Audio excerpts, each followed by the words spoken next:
चलिए तो एक और क्वेश्चन करते हैं।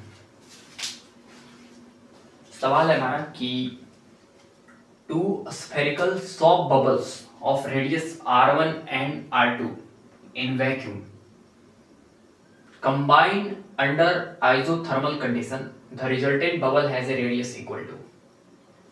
सवाल आसान है और एक सरफेस टेंशन का सवाल भी है, इसमें मिक्स किया गया है। तो चलिए थोड़ा समझते हैं कि हमारे पास दो ठो सॉफ्ट बबल है, एक सॉफ्ट बबल ऐसे,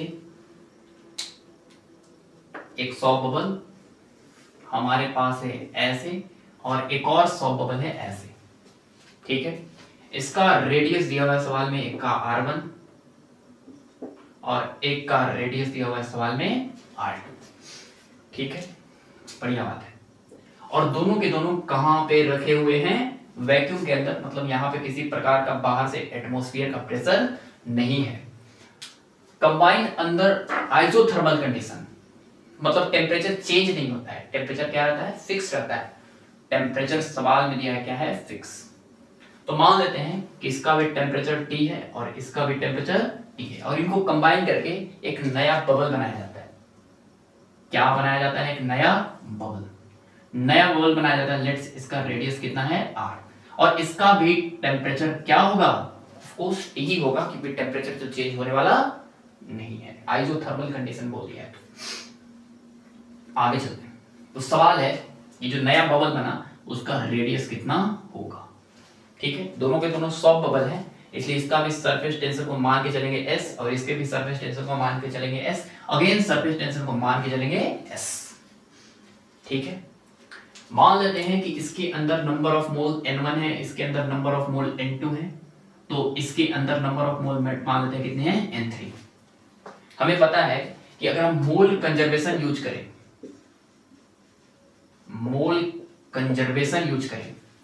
तो मोल कंजर्वेशन में हमको पता है कि जितने मोल शुरुआत में होंगे उतने ही मोल फाइनल होंगे। नंबर ऑफ मॉलिक्यूल्स पहले जितने होंगे उतने ही नंबर ऑफ मॉलिक्यूल्स बाद में होंगे।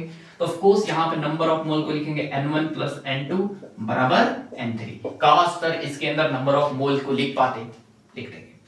सवाल में दिया हुआ है कि इसके अंदर, सवाल में दिया नहीं है, आपको मान के चलना पड़ेगा कि इसके अंदर जो भरा हुआ गैसेस है वो आइडियल गैस है। आइडियल गैस है, इसका मतलब ये है कि एक फॉलो करेगा पीवी बराबर एनआरटी को, पीवी बराबर एनआरटी को फॉलो करेगा, तो नंबर ऑफ मोल्स आ जाएंगे मेरे पास PV by RT, PV by RT ये आ जाएंगे।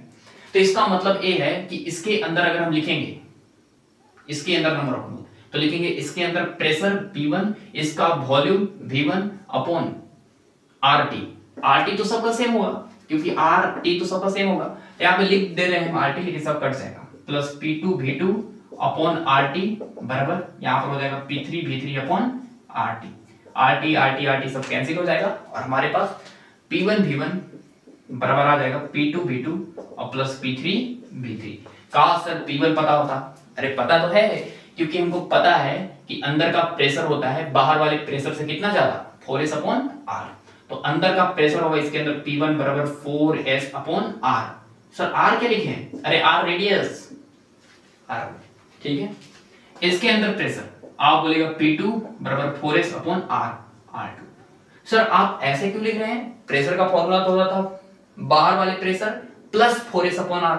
बाहर वाले प्रेशर का वैल्यू कितना है? आप बोलेगा सर बाहर वाले प्रेशर का वैल्यू 0 है, क्योंकि कहां पे रखा हुआ है बबल्स? वैक्यूम में।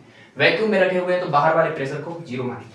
ठीक है सर, इसके अंदर प्रेशर, इसके अंदर प्रेशर आएगा 4s upon r, capital R। Of course this is your pressure P3।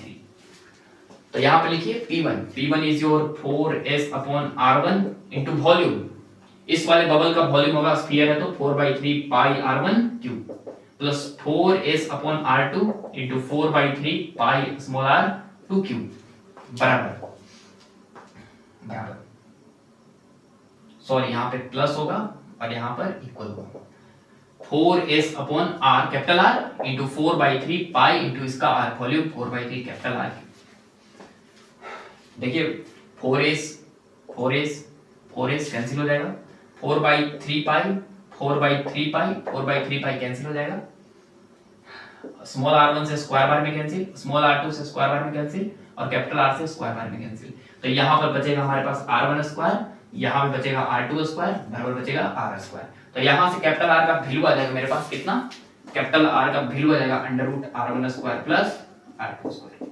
ठीक है, तो जो बड़ा बबल होगा ऑफ कोर्स उसका रेडियस होगा हमारे पास under root capital small r1 square plus small r2 square. Of course हमारा आंसर क्या होगा C। ठीक है, चलिए आगे चलते हैं।